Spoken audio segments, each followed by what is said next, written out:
అందరికీ నమస్కారం. Welcome to our channel. Jaganmohan Reddy గారు అధికారం కోల్పోయిన తర్వాత బాగా ఫ్రీగా ఉండడం వల్ల, అంటే గతంలో అధికారంలో ఉన్నప్పుడు ఏమన్నా బిజీగా ఉన్నాడా అంటే ఉండేవాడు, పబ్జీలు ఆడుకుంటూ. ఎలా ఉన్నప్పటికీ కూడా బిజీనే కదా, తీరిక లేకపోవడం అంటారు దాన్ని. సో గవర్నమెంట్ నుంచి దిగిన తర్వాత తాడేపల్లి ప్యాలెస్ నుంచి బెంగళూరు యలంక ప్యాలెస్కి ఆయన షిఫ్ట్ అవ్వడం జరిగింది. ఇంకా అక్కడ ఆయన గారు తన ఎగ్జిస్టెన్స్ కోసం అని చెప్పేసి ట్విట్టర్ని వేదిక చేసుకున్నాడు. వేదిక చేసుకొని ఇక అక్కడి నుంచి పుంకాలుగా రాయడం మొదలుపెట్టారు. అసలు ఏం రాస్తున్నాడంటే అసలు ఎవరికింత ఓపిక ఉంది చదివేదానికి, ఎవరు చదువుతారు అనేటటువంటి విచక్షణ కూడా లేకుండా బేసిక్గా జగన్మోహన్ రెడ్డి గారికి ఎవరైనా రెండు ముక్కలు చెబితేనే ఆయన వినడు. అట్లాంటిది ఆయన ఇట్లా పేరాలు రాసుకుంటా పోతా ఉన్నాడు అనమాట. ఏం రాస్తున్నాడో కూడా ఆయనకే అర్థం కావట్లే, అంత ఖాళీగా ఉన్నాడో ఏమో తెలియదు. కానీ మొత్తానికైతే పేరాలు రాయడం మొదలుపెట్టాడు. దాంట్లో ఏం లేదు, రేషన్ బండ్లను చంద్రబాబు నాయుడు గారి ప్రభుత్వం రద్దు చేసింది, దానివల్ల జనాలు చాలా ఇబ్బందులు పడుతున్నారు అని ఈయన గారు అంగలారుస్తూ ఉన్నాడు. జగన్మోహన్ రెడ్డి గారు చేసినటువంటి దౌర్భాగ్యపు పరిపాలనలో ఆయన తీసుకున్నటువంటి దిక్కుమాలిన నిర్ణయాలలో ఒకటైనటువంటి నిర్ణయం ఇంటింటికి రేషన్ బియ్యం పంచడం. బేసిక్గా ఎన్నో దశాబ్దాలుగా రేషన్ డీలర్ల దగ్గర ప్రజలు రేషన్ తెచ్చుకుంటా ఉన్నారు. బియ్యం కావచ్చు, ఉప్పు కావచ్చు, పప్పు కావచ్చు, కిరోసిన్ కావచ్చు, ఇంకా ఏవైనా కానీ ఇంటి సరుకులు కావచ్చు, రేషన్ డీలర్ దగ్గరికి వెళ్ళి తెచ్చుకోవడం మనకు అలవాటుగా ఉండింది. 2019లో ఆయన ముఖ్యమంత్రి అవ్వడం కోసం అని చెప్పేసి ప్రజలకు ఏం చెప్పాడు అంటే ఇంటింటికి రేషన్ని సప్లై చేస్తాను, మీరు ఎక్కడికి వెళ్ళక్కర్లేదు, మీ కడుపులో సల్ల కదలకుండా మీరు ఇంట్లో టూయాల మీద కాలు వేసుకుని కూర్చొని ఉంటే వాలంటీర్ పిల్లకాయలను పెడతా ఉన్నాను, వాలంటీర్ పిల్లకాయలు తీసుకొని వచ్చి నీ ఇంట్లో పోసేస్తారు రేషన్ బియ్యం అంతా అని నమ్మబలికాడు. సరే జనాలు ఎట్లా నీకు ఒక ఛాన్స్ ఇద్దాం అనుకుంటున్నావు, నువ్వు ఏం చేసి తగలబెడతావో తగలబెట్టు అన్నారు. ఈయన గారు అధికారంలోకి వచ్చాడు. వచ్చిన తర్వాత 2 ఏళ్ళు కరోనా పేరులో పోయింది. 3వ సంవత్సరము ఇంటింటికి రేషన్ అనే కాన్సెప్ట్ మీద కొన్ని 100 కోట్లు ఖర్చు పెట్టి ఫస్ట్ భారతీ పాలిమర్స్ అని వాళ్ళ మిస్సెస్ భారతీ రెడ్డి గారికి సంబంధించినటువంటి కంపెనీకి ఈ రేషన్ బియ్యం సప్లై చేయడానికి ప్యాకింగ్ కోసం అని చెప్పేసి కాంట్రాక్ట్ ఇచ్చాడు.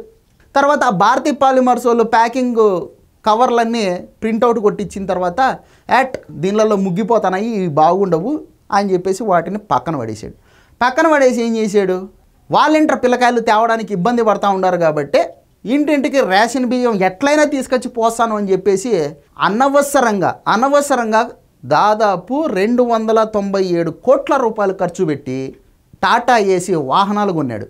ఆ వాహనాల్లో ఆ రేషన్ పంచేవాళ్ళు ఎప్పుడొస్తారో తెలియదు, ఏ రోజు వస్తారో తెలియదు, ఎన్ని గంటలకు వస్తారో తెలియదు. పాపం బీదలు సాధలు వాళ్ళు రోజువారీ కూలి పనులు చేసుకొని బతికేటోళ్ళు.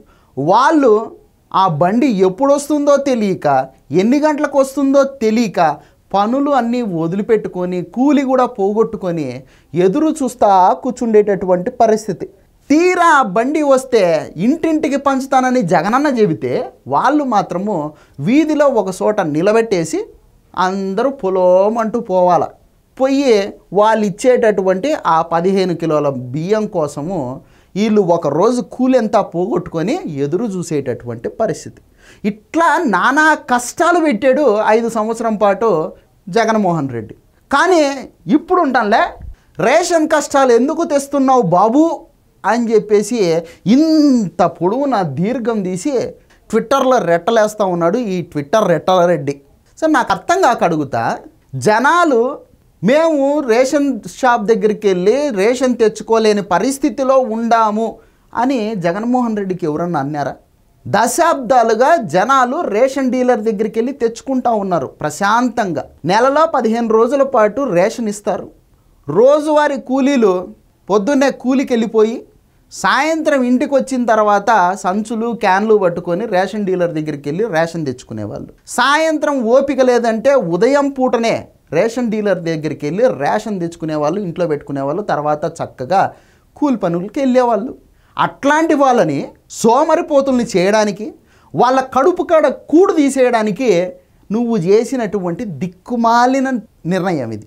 కూటమి ప్రభుత్వం ఏర్పడిన తర్వాత ప్రజలకు ఆ కష్టాలు ఉండకూడదని, ఆ రేషన్ బండ్ల కోసం ఎదురు చూసేటటువంటి దౌర్భాగ్యపు కష్టాలు ఉండకూడదని వాళ్ళు ప్రశాంతంగా ఉదయం పూటనో సాయంత్రం పూటనో రేషన్ డీలర్ దగ్గరికి వెళ్ళి సరుకులు తెచ్చుకునేటటువంటి వ్యవస్థను, అంటే పాత వ్యవస్థనే పునరుద్ధరించి ఈ ఇంటింటికి రేషన్ అనేటటువంటి దిక్కుమాలిన దౌర్భాగ్యపు నిర్ణయాన్ని వెనక్కి తీసుకుంటే ఈయన గారు ఏదో గురజాడ అప్పారావు అయినట్టు, ఈయన పెద్ద సంఘ సంస్కర్త అయినట్టు, ఈయన గారు చేసింది ఒక అద్భుతమైనటువంటి నిర్ణయం అన్నట్టు, తెచ్చింది ఒక భారీ పథకం అన్నట్టు ఫీల్ అయిపోతూ సొక్కాలన్నీ పిసికేసుకుంటూ ఇంత పొడవున ఎస్ఏ రైటింగ్ రాశాడు. ఇప్పుడు జగన్మోహన్ రెడ్డి గారు ఇంతగా బట్టలు సించుకుంటున్నారు కదా, నేను ఒక అద్భుతమైనటువంటి దాన్ని తెచ్చాను, మీరంతా దాన్ని రద్దు చేసేసి జనాలను ఇబ్బందులు పెడుతున్నారు అని చెప్పేసి ఆ జనాలు ఏం మాట్లాడుతున్నారో నువ్వు వినాల. ఖచ్చితంగా నువ్వు వినకపోతే నేను వదిలిపెట్టే ప్రసక్తి లేదు. ఇప్పుడు నేను ఒక 2 వీడియోలు ప్లే చేస్తా. జగనన్న చెవులు రిక్కించుకొని ఈను మీ అక్క చెల్లెళ్ళు ఏం మాట్లాడుతూ ఉండారో ఈను. సొన్నరకం సన్నబియ్యం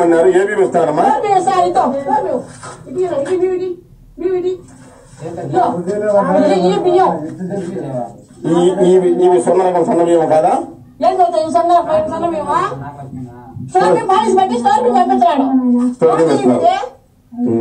సొన్నరకం సన్నబియ్యం ఇస్తా అని చెప్పి మా ప్రభుత్వం అనేది కదమ్మా. ప్రభుత్వం అనేది చెప్పినాడు, జగన్ చెప్పినాడు కదా. జగన్ చెప్పాడు ఏం పాటిస్తున్నారు, ఏం పాటిలే కదా. బార్లుగా లైన్లు ఉంటారు, సర్వర్ పని చేయలేదు, మీరు రేపు రాపోండి మర్నాడు రాపోండి అంటారు. వాళ్ళ తర్వాత పోతే అక్కడ భీమ్ అయిపోయినాయి, మీరు వేరే స్టోర్ దగ్గరికి పోండి అక్కడ తెచ్చుకోపోండి అంటారు. అక్కడ పోతే వాళ్ళు మీద ఆ స్టోర్ కదా మీరు అక్కడే తెచ్చుకోపోండి అంటారు. ఆయన అయితే బటన్ నొక్కినాడు, జెండాలు ఊపినాడు, కానీ వాహనాలు ఎక్కడా అని ముఖ్యమంత్రి గారిని అడుగుతున్నాము. మోడీ దగ్గర అన్నం కూడా లాగేస్తున్నాడు ఈ జగన్మోహన్ రెడ్డి గారు. ఇంటింటికి వెహికల్ వస్తుంది, అందుకుంటారు, మీరు సన్నబియ్యం ఇస్తామన్నారు. సన్నబియ్యం లేదు, మామూలు బియ్యం ఇచ్చేకి కూడా చాలా అవతల పడుతున్నాము. 5 రోజులు 6 రోజులు వారం కొడుతున్నా మేము లైన్లో పడుకున్నాక మాకు బియ్యం చిక్కలేని పరిస్థితి. మాకి తిరుగులకి రావడం లేదు, ఆర్టీ స్టోర్ దగ్గరికి పోయి వేయించుకొచ్చుకుంటున్నాము. నెల రావడం లేదు, మేము స్టోర్ దగ్గరికి పోవాలా. అయినా కానీ రేపు ఇస్తాము అని 2-3 రోజులు వేస్తారన్నా. మేము పోయినప్పుడు ఒకసారి జనం ఉన్నారు రేపు రండి అని మళ్ళీ ఎన్నుకోపిస్తారన్నా. మళ్ళీ పోయినాడు ఒకసారి బియ్యం అయిపోయినాయని కానీ చెప్తారన్నా. అస్సలు బండి ఇంటి దగ్గర రావడం లేదన్నా. సో విన్నావు కదా జగనన్న, అసలు రేషన్ బెండ్లు ఎందుకు తీసేశారు అంటే ఇది రీజన్. నువ్వు చేసిందే ఒక దిక్కుమాలిన పని, మళ్ళా దానికి నువ్వు పైపిచ్చు గుడ్డలు చింపుకుంటూ ఎందుకు తీసేసినారు, జనాలను కష్టాలు పెడతారా అని చెప్పేసి నువ్వు యాక్టింగులు చేస్తే ఎవడు దేకరీడ. జనాలే తుపుకను ఊసినారు. ఇంతసేపు ఇన్నావు కదా బూతులు, ఇంకా మేము కట్ చేసినాం కాబట్టి ఆడికి వచ్చింది, లేకపోతే వాళ్ళు మాట్లాడిన బూతులు నీకు తెలుసు. మన రాయలసీమ వాళ్ళు ఎట బూతులు మాట్లాడతారు, మామూలు ఉండవు, చెవుల్లోంచి రక్తాలు గారుతాయి. ఇంకా మన కడపల్లో అయితే ఇంకా భారీ ఎత్తున మాట్లాడతారు. అన్ని సంస్కృత పదాలే. అవన్నీ మేము ట్రిమ్ చేసి ఆడికి పెడితే ఆడికి వచ్చింది అది. ఇంకా దాంట్లో కూడా వినపడినాయి, ఏమంటే టీవీలో కాబట్టి సరిగా బయటకు వచ్చినాయో రాలేదు తెలియదు. సో అన్ని బూతులు తిట్టించుకున్నావు నువ్వు 5 ఏళ్ల పాటు. నువ్వు ఇప్పుడు మళ్ళా వచ్చి ట్విట్టర్లో రెట్టలేచ్చే ఎవడింటాడు దానిలో, ఎవడన్నా చదువుతాడా? నేను నీకు ఎప్పటి నుంచో చెప్తాండా, రాచ్చే కనుక 2 లైన్లు 3 లైన్లలో రాయి. నువ్వు ఇంతింత పేరాలు రాచ్చే ఎవడు చదవుడు బా. ఎవనికి ఓపిక ఉంటుంది చెప్పు? మేము చదవలేము, మా వల్ల కాదు. ఎవరు చదువుతారు చెప్పు? కనీసం భారతక్క కూడా చదవదు. అది నువ్వు అనుకుంటాడావేమో, భారతక్క కూడా చదవదు.